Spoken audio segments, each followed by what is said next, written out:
Hola jóvenes, el tema del día de hoy es enfermedad acidopéptica. Este problema es muy común en la actualidad, muchas personas tienen este problema, así es que vamos a ver de qué se trata de una vez.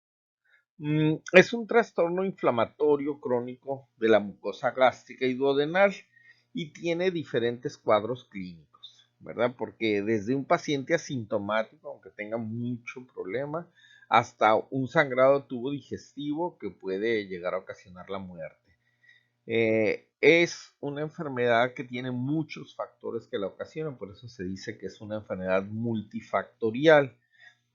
La verdad es que la fisiopatología, o sea, la base de la fisiopatología es el desbalance entre los factores protectores y los factores agresores de la mucosa gástrica, que vamos a ver más adelante.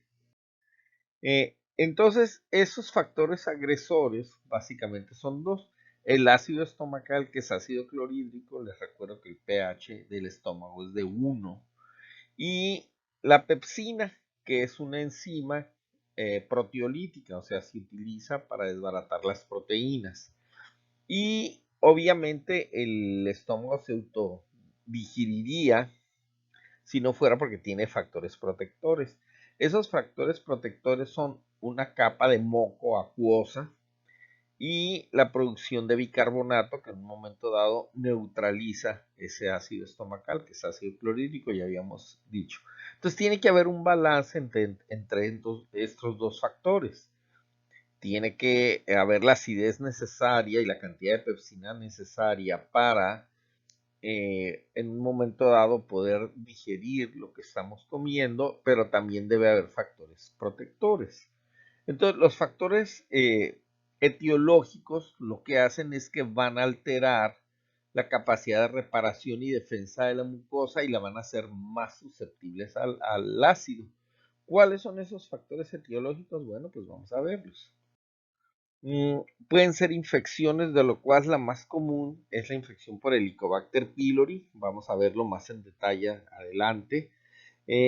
También el citomegalovirus, el virus del herpes simple, la tuberculosis, incluso la sífilis, ¿verdad? Aunque raramente. De todas esas agentes infecciosos, el más común es el Helicobacter pylori. Los medicamentos son una causa importante de enfermedad acidopéptica. La aspirina, los antiinflamatorios no esteroideos, los mismos esteroides e incluso la quimioterapia son medicamentos muy agresivos para la mucosa gástrica. El trauma mecánico también altera la barrera. Por ejemplo, los balones intragástricos que se utilizan mucho para cuestiones bariátricas, ¿verdad? Son una alternativa a la cirugía bariátrica, a la manga gástrica. El hecho de que se introduzca un balón y se infle adentro, pues es algo mecánico que va a estar siempre traumatizando la mucosa y puede causar problema, o incluso cirugías como la funduplicatura de Nissen. La funduplicatura de Nissen es la cirugía que se utiliza para el reflujo gastroesofágico, que básicamente consiste en tomar una parte del estómago, la parte superior, la parte del fondo, y por decirlo así, enrollarla alrededor del esófago, de tal manera que se disminuya el reflujo. Esta también puede causar gastritis crónica. Las lesiones cáusticas, como la radiación, pacientes que son sometidos a radioterapia, por ejemplo, por cáncer gástrico, pueden quedar, una vez que el cáncer desaparece, pueden quedar con el resto de la mucosa dañada. Entonces van a quedar con gastritis crónica, ¿verdad? Problemas vasculares como isquemia, que se da en las personas de la tercera edad, o vasculitis, que es inflamación de los vasos sanguíneos. Ahora que estamos con esto de la epidemia del COVID, pues nos hemos dado cuenta de que muchos de los pacientes están cursando con problemas de vasculitis.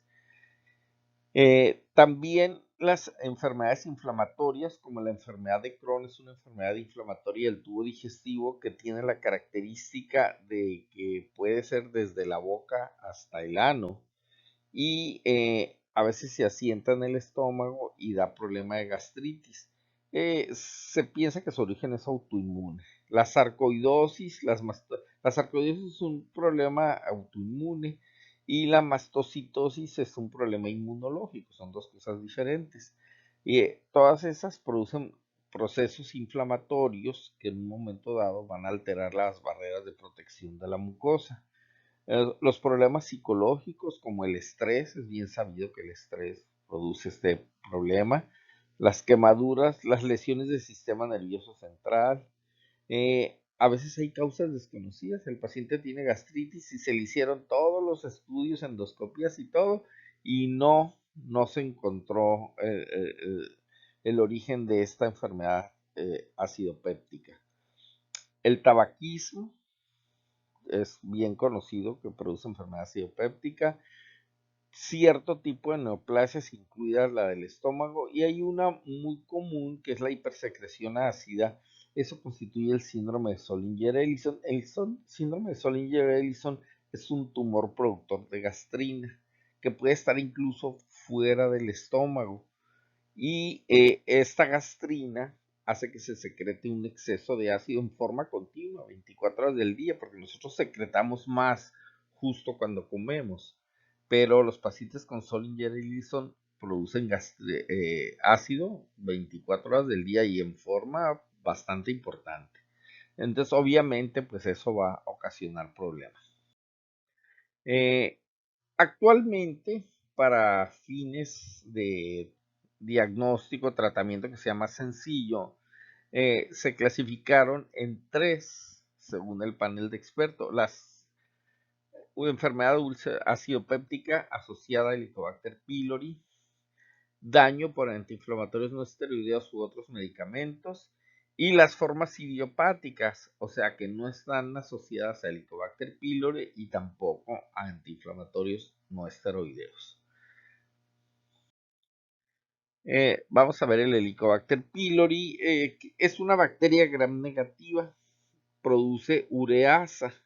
Esa ureasa lo que hace es aumentar el pH gástrico. Entonces coloniza la mucosa gástrica y se ha demostrado varias veces que es carcinógena, o sea, produce cáncer gástrico en humanos. Las personas que tienen Helicobacter pylori no reciben tratamiento, eventualmente después de 15 o 20 años de tener la infección activa, pueden llegar a tener cáncer gástrico. Precisamente la ureasa es un factor que le permite alcalinizar el pH gástrico. Entonces, de esta manera el paciente tiene dispepsia y en la clase previa vimos lo que eran las dispepsias. Entonces, estos provocan úlceras por proceso inflamatorio crónico y ese proceso inflamatorio crónico también degenera en cáncer. Los portadores de la bacteria, del Helicobacter pylori, tienen de 6 a 10 veces más riesgo de úlceras y la prevalencia por vida en la población es de 10 a 20%, o sea, una de cada 5 personas, desde una de cada 10 a una de cada 5 es portador de la bacteria y muchas veces ni siquiera se dan cuenta. Como ya vimos desde el principio, hay personas que son asintomáticas, aunque tengan un problema bien severo, incluso que se les hace endoscopía por otra causa y se ve que tienen gastritis severas y son asintomáticos. Esos pacientes son los que eventualmente van a desarrollar cáncer y ni siquiera la vieron llegar por ningún lado, ¿verdad? Si el paciente tiene gastritis, se aísla hasta en 70% de ellos, de los pacientes con gastritis.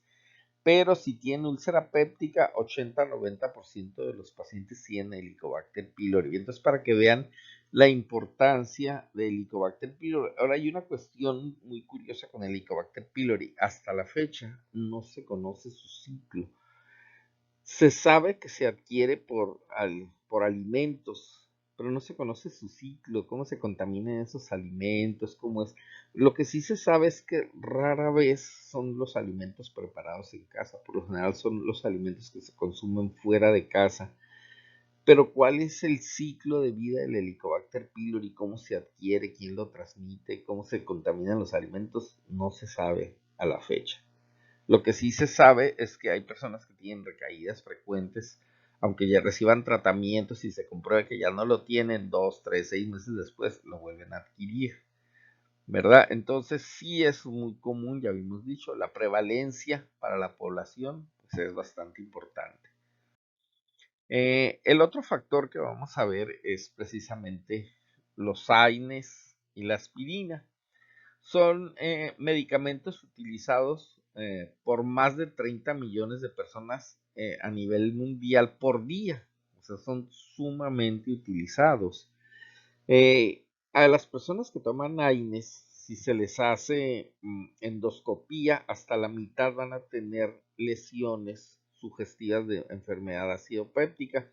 Como cuáles son esas lesiones, las petequias, que son pequeñas hemorragias como puntiformes, y úlceras, incluso aunque no tengan síntomas. El riesgo de úlcera y muerte, la muerte por sangrado, es 10 veces más elevada en personas que toman este tipo de medicamentos. Entonces sí son bastante agresivos para la mucosa, por eso muchas veces hay que darlos con medicamentos protectores de la mucosa o bien que inhiban un poco la secreción de ácido, pero hay personas que no pueden estar con tantos medicamentos, a veces comprar de un medicamento de otro y otro, y también hay usuarios crónicos. Los usuarios crónicos son las personas, por ejemplo, que tienen artritis, que deben de tomar el medicamento toda su vida. Entonces, sobre todo los AINES que son más económicos, como el ibuprofeno, el naproxeno, esos, el ácido acetil salicílico, o sea, la aspirina, son muy agresivos para la mucosa gástrica. ¿Cómo actúan los AINES? Los AINES y la aspirina actúan inhibiendo la enzima ciclooxigenasa 1, eso quiere decir COX-1, ciclooxigenasa 1. Entonces, la enzima inhibe la producción de prostaglandinas y las prostaglandinas mantienen la irrigación de la mucosa y aumentan la secreción de moco y bicarbonato. Entonces esos son factores protectores. Si se inhibe la producción de prostaglandinas, se pierden los factores protectores esos y entonces la mucosa del estómago va a ser agredida. Entonces, ¿de qué va a depender? De muchos factores. ¿Qué tipo de medicamento es? La vida media del medicamento, o sea, cuánto dura activo, qué características tiene este fármaco y incluso se ha visto que dosis pequeñas de aspirinas producen enfermedad acidopéptica.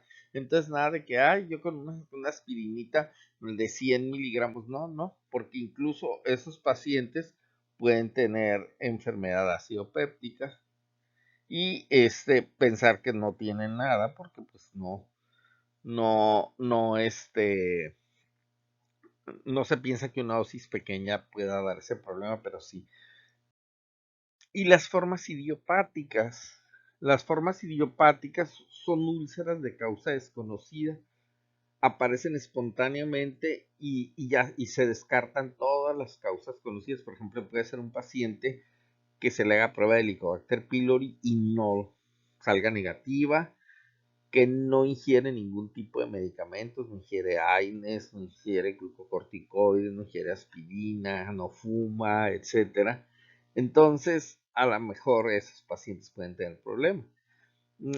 Por lo general, estos son del 20 al 40% de todas las úlceras pépticas, son idiopáticas y también acompañan a los pacientes de más edad, por lo general mayores de 60 años, que tienen otras enfermedades, otras comorbilidades, por ejemplo, que tengan antecedente de cáncer, no necesariamente en el estómago, puede ser fuera del estómago también, que tengan una cirugía reciente, que hayan tenido un problema de sepsis, por ejemplo el COVID ahora pues está produciendo sepsis, por eso de hecho es la causa de muerte, una sepsis, una isquemia mesentérica. Les recuerdo que el mesenterio es la parte del intestino por donde van todos los vasos sanguíneos, sobre todo en las personas de la tercera edad y que tienen mucho problema de aterosclerosis.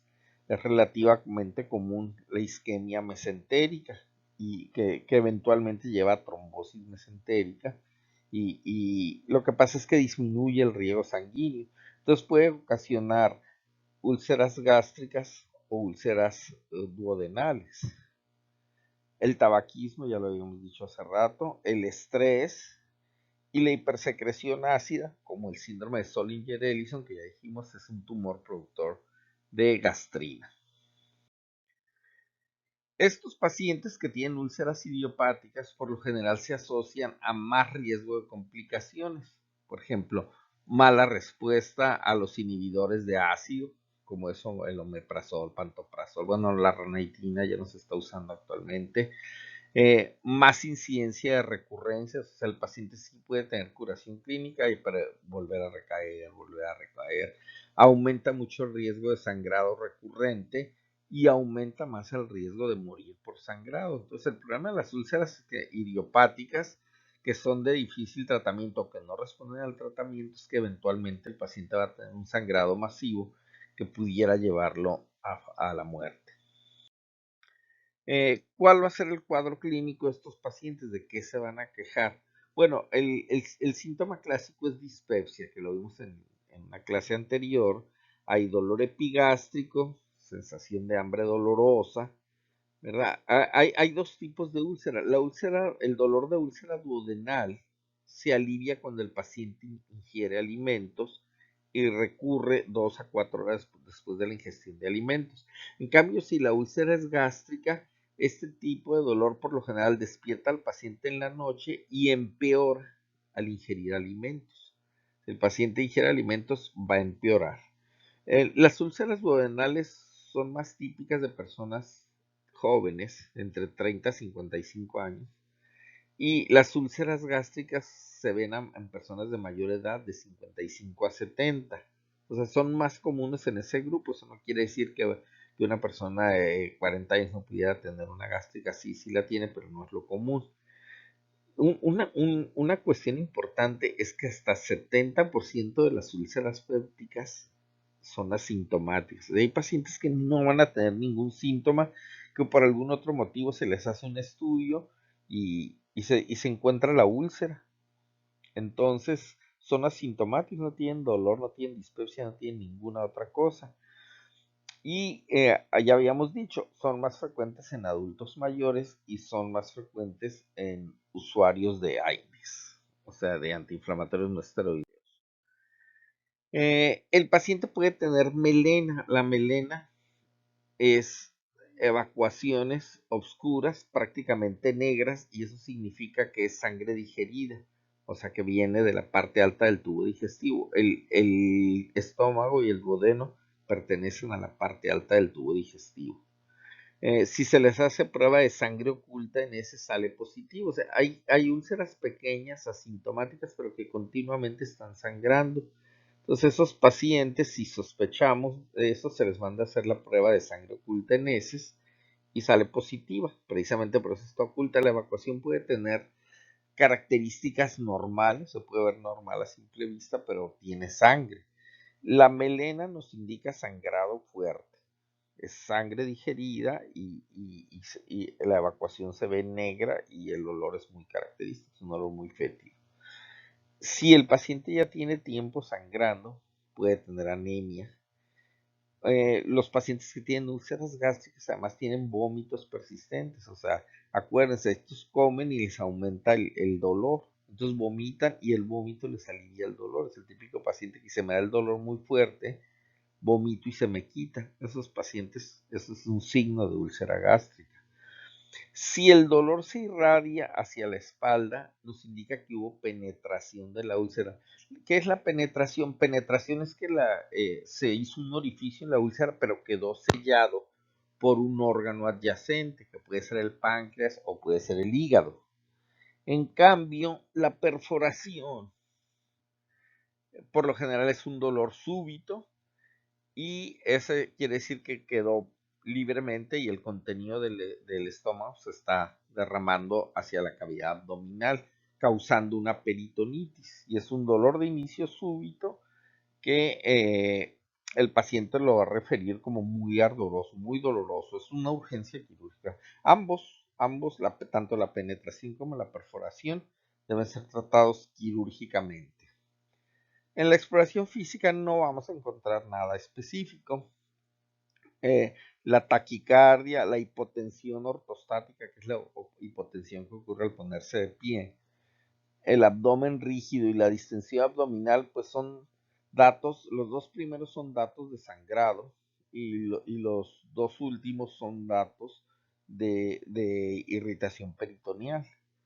Entonces puede tener uno o puede tener los cuatro. Entonces ya eso nos da cierto tipo de orientación. El diagnóstico definitivo es una endoscopía de estómago y duodeno. O sea, no hay más que visualizar la úlcera.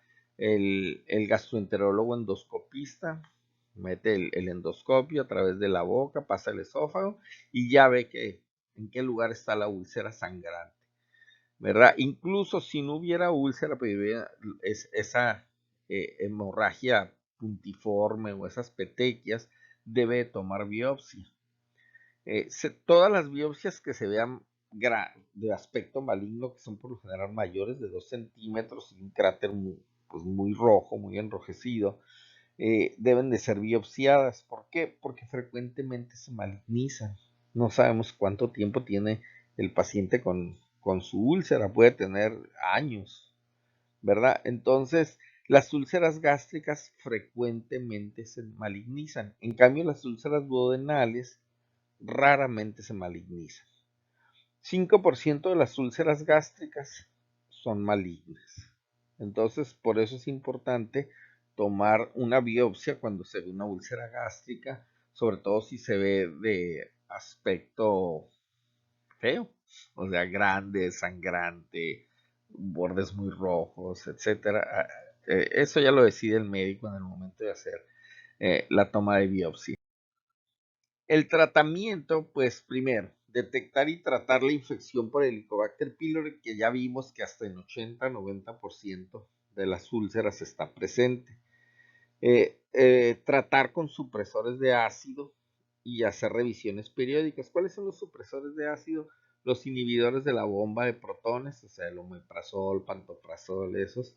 La ranitina ya no se usa, pero famotidina todavía hay. Los dos son efectivos, nada más que la famotidina pertenece a un grupo que se llama inhibidores de los receptores H2.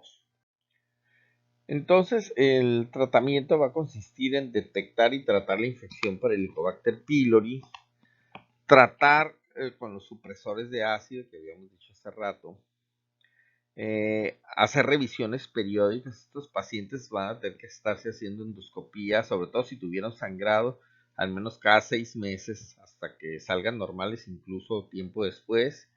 Hay que descontinuar el uso de los medicamentos que mencionamos, las aspirinas y los AINES.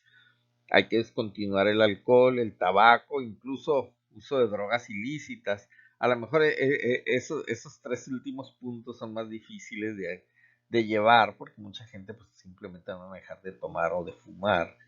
Lo hacen un tiempo, pero no lo dejan definitivamente. Hay medicamentos, hay AINES que no son tan agresivos para la mucosa gástrica. El problema es que son costosos. Por ejemplo, el ibuprofeno es muy económico, ¿no? Tú puedes comprar un frasco de 100 tabletas de ibuprofeno genérico y te va a costar 150 pesos y te va a durar, no sé, 6 meses.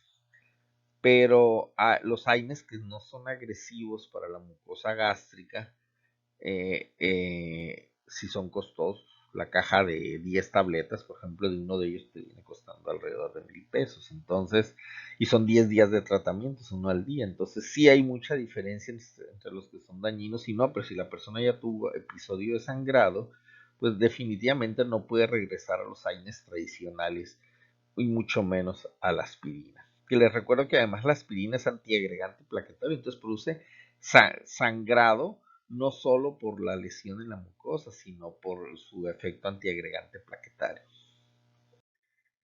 El tratamiento del Helicobacter pylori lleva 4 medicamentos. O sea, también es agresivo porque hay personas que no lo toleran, no toleran la cantidad de tabletas, sobre todo si acaban de salir de un episodio de enfermedad acidopéptica aguda. A mí me ha tocado tener que calcular, por ejemplo, en adultos, los medicamentos, pero en suspensión, porque no toleran la tableta. Entonces se les debe dar claritromicina o metronidazol más amoxicilina más subsalicilato de bismuto, que es básicamente el componente activo del peptobismol, y los inhibidores de la bomba de protones, que son mejores que los bloqueadores H2. Entonces el omeprazol, pantoprazol son mejores que la famotidina, que ya quedamos que la ranitidina ya no se está vendiendo. Diagnóstico diferencial, pues hay que hacer entre varias enfermedades que causan signos o síntomas similares. Por ejemplo, el reflujo gastroesofágico. En el reflujo gastroesofágico el dolor es más retroesternal, no tanto epigástrico. Las enfermedades biliares, cálculos en la vesícula, dan un dolor muy similar. Las hepatitis, la pancreatitis, un aneurisma en la aorta abdominal. Les recuerdo que un aneurisma es una dilatación, en este caso de la aorta, entonces produce dolor también abdominal o epigástrico. La gastroparesia, que ya la habíamos visto en una clase previa, que es la parálisis del estómago, que es más común en paciente diabético. La dispepsia funcional, es el paciente que ya no digiere bien los alimentos por excesos previos a algún tipo de cáncer gástrico sobre todo, y la isquemia del mesenterio, que va a producir dolor intestinal, como habíamos dicho. Entonces hay que hacer diagnóstico diferencial en todo eso. Ahora, debemos de recordar que hay pacientes que pueden tener, al mismo tiempo que la enfermedad acidopéptica, puede tener, por ejemplo, pancreatitis, o puede tener un problema de vías biliares como cálculos, o puede ser diabético. Entonces, el hecho de que hagamos diagnóstico diferencial no quiere decir que vamos a excluir 100% estas enfermedades, sino que también pueden ser comorbilidades de la enfermedad acidopéptica. Las complicaciones, pues la complicación más frecuente es hemorragia. Hasta 37% de las complicaciones son hemorragias. Es más frecuente si la úlcera es mayor de 2 centímetros y conlleva una mortalidad hasta de 8,5%. O sea, es más o menos bastante, o sea, 8 de cada 100 se van a morir de esto.